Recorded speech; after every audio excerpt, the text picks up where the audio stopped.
হযরত সালেহ আলাইহিস সালাম ও সামুদ জাতির বিস্ময়কর ঘটনা। আসসালামু আলাইকুম ওয়া রাহমাতুল্লাহি ওয়া বারাকাতুহু। সামুদ জাতির নিকট হযরত সালেহ আলাইহিস সালাম রাসূল হিসেবে প্রেরিত হয়েছিলেন। সামুদ জাতি অত্যন্ত সমৃদ্ধশালী ছিল। শস্য শ্যামলময় পরিপূর্ণ ছিল তাদের এলাকা। বাগবাগিচা, ঝর্ণায় এক নয়নাভিরাম দৃশ্যের অবতারণা করা হয়েছিল তাদের চতুর্দিকে। কিন্তু এই হতভাগা জাতি আল্লাহ পাকের অবাধ্য অকৃতজ্ঞ ছিল। মূর্তি পূজা ও ডাকাতি রাহাজানিতে লিপ্ত ছিল তারা। তাই হযরত সালেহ আলাইহিস সালাম তাদেরকে উপদেশ দিয়েছিলেন।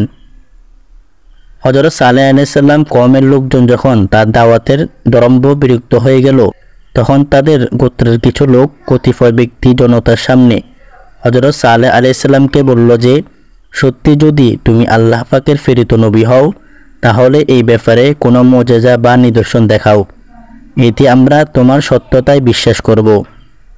হযরত সালেহ আলাইহিস সালাম বললেন, এমন যেন না হয় যে উক্ত নিদর্শন দর্শনের পরও তোমরা তোমাদের ভ্রান্ত মতবাদ ও ধর্মবিশ্বাসের উপর অটল থাকবে। নেত্রবর্গ তখন জোরালোভাবে বলল, না, আমরা তা দেখার মাত্রই ঈমান আনয়ন করব। হযরত সালেহ আলাইহিস সালাম জিজ্ঞাসা করলেন, তোমরা কোন ধরনের নিদর্শন দেখতে চাও? তারা জবাবে বলল, সামনের পাহাড় বা বস্তির এই পাথর থেকে একটি গর্ভবতী উষ্ট্রি বের করে দেখাও, আর উক্ত উষ্ট্রিটি বের হওয়ার পরই সবার সামনে বাচ্চা প্রসব করবে।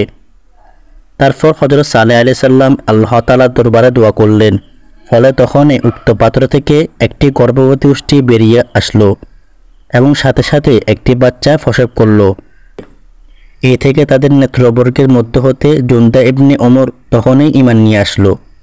আর অন্যরাও যখন তার অনুকরণে ঈমান আনবে, এমন সময় তাদের মন্দিরের ঠাকুর ও পুরোহিতরা তাদেরকে নানা কথা বলে ঈমান আনা থেকে বিরত রাখল।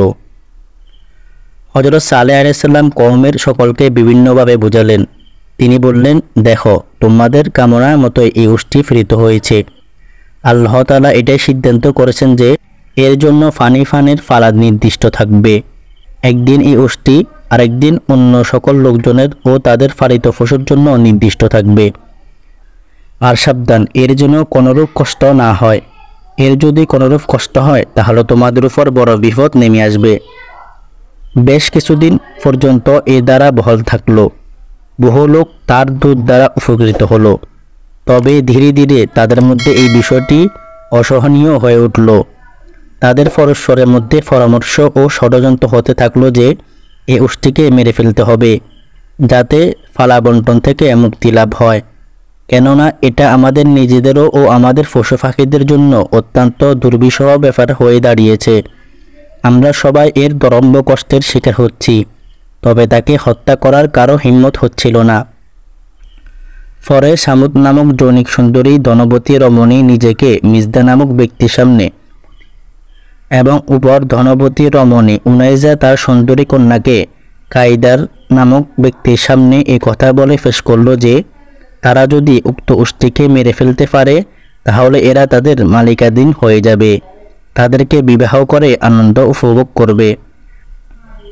তাদের এই উত্তেজনাকর প্রস্তাবে কাইদা ইবনে সালিফ ও মিজদা রাজি হয়ে গেল।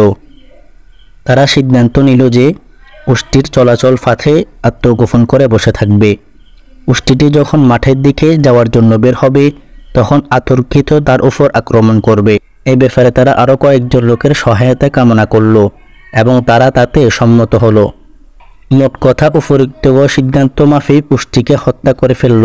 তারা পরস্পরে এই প্রতিজ্ঞা করল যে রাতে আমরা সবাই একত্রিত হয়ে সালেহ আলাইহিস সালাম ও তার পরিবারের সবাইকে হত্যা করব। তাদের অভিভাবকদের কেউ আমাদেরকে সন্দেহ বা দোষারোপ করলে আমরা বলবো যে এই কাজ আমরা করিনি, আমরা তো সেখানে হাজিরই ছিলাম না। তারপর তারা তাদের কথা মতো কাজ করল। উষ্ট্রিকে হত্যা করার পর তার বাচ্চাটি ফালিয়ে পাহাড়ে উঠে চিৎকার করতে করতে এক পর্যায়ে অদৃশ্য হয়ে যায়। হযরত সালেহ আলাইহিস সালাম এই বিষয়ে অবগত হওয়ার পর বললেন, অবশেষে তাই হলো যা আমি আশঙ্কা করেছিলাম। এখন তোমরা আল্লাহ তাআলার আযাবের অপেক্ষা করো। 3 দিনের মধ্যে আল্লাহ তাআলার আযাব এসে তোমাদেরকে অনিবার্য ধ্বংস করে ফেলবে। কিছুদিন পর হযরত সালেহ আলাইহিস সালামের কথা মতোই হলো। আল্লাহ তাআলার বড় আযাব তাদের উপর অবতীর্ণ হলো এবং তারা সবাই ধ্বংস হয়ে যায়। আল্লাহ তাআলা আমাদের সবাইকে নবী রাসূলদের কথা মতে চলার তৌফিক দান করুক। আমিন। আসসালামু আলাইকুম ওয়া রাহমাতুল্লাহি ওয়া বারাকাতুহু।